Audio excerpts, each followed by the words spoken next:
बड़ी खबर आ रही है। हम सब ये जानते हैं कि कश्मीर में भी, जम्मू कश्मीर में भी डीडीसी इलेक्शंस चल रहे हैं, वोटिंग हो रही है आज, और वोटिंग के बीच फायरिंग की खबर है। अनंतनाग में एक उम्मीदवार को गोली मारी गई है। उम्मीदवार की हालत गंभीर बताई जा रही है और अस्पताल में भर्ती कराया गया है इस उम्मीदवार को।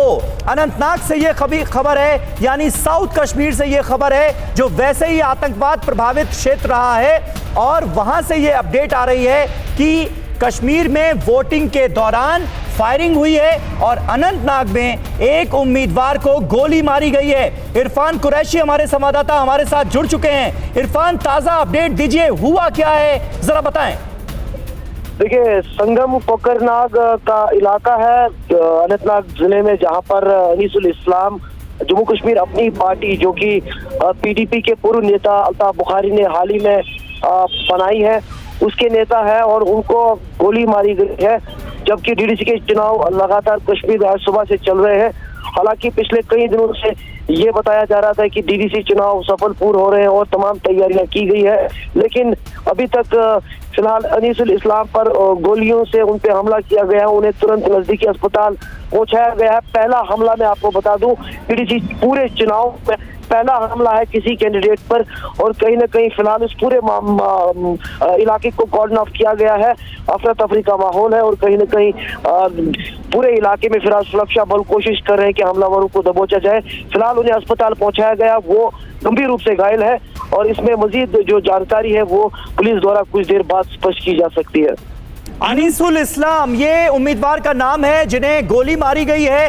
कुछ जानकारी और इरफान आपको मिल पाई है क्या? कौन थे हमलावर, उनके बारे में कोई जानकारी? और ये इस्लाम साहब जो हैं, ये किस पार्टी से ताल्लुक रखते हैं? कुछ और अपडेट जरा हमारे दर्शकों को दें।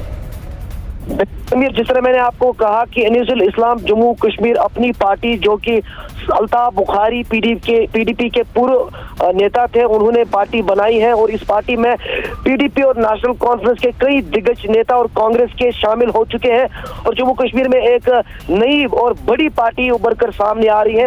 उसके कैंडिडेट डीडीसी चुनाव के लिए ये संगम इलाके से अनीसुल इस्लाम है। इन पर फिलहाल हमला किया गया है और गंभीर रूप से घायल है ये, और कहीं ना कहीं फिलहाल पूरे इलाके को सुरक्षा बल ने अपने घेरे में लिया हुआ है। बिल्कुल बिल्कुल, बने रहे आप हमारे साथ। सुधांशु त्रिवेदी जी मौजूद हैं हमारे साथ। सुधांशु जी, निश्चित तौर पर यह चिंताजनक अपडेट, तीसरे दौर की वोटिंग है डीडीसी इलेक्शन की, और आप देखिए पाकिस्तान के कलेजे पर बड़े सांप लौट रहे हैं कि कैसे आर्टिकल 370 हटाए जाने के बाद इतने बेहतर तरीके से, शानदार तरीके से लोग पार्टिसिपेट कर रहे हैं जम्मू कश्मीर के इन चुनावों में, और अब एक कैंडिडेट को गोली मारे जाने की खबर आ रही है।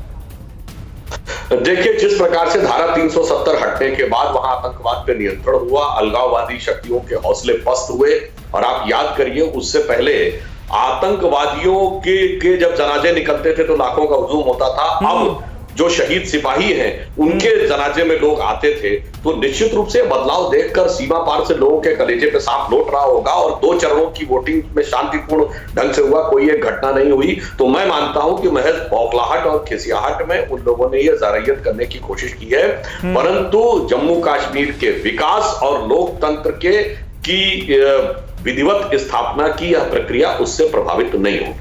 बिल्कुल, अनीसुल इस्लाम इन कैंडिडेट्स का नाम है और उनकी तस्वीर भी हम आपको दिखा रहे हैं। ये देखिए, अनीसुल इस्लाम यही हैं जिन्हें इस वक्त कुछ हमलावरों ने गोली मारी है। अनंतनाग में ये उम्मीदवार थे, डीडीसी इलेक्शंस लड़ रहे थे और इन्हें गोली मारी गई है। गंभीर हालत में इन्हें अस्पताल में भर्ती कराया गया है।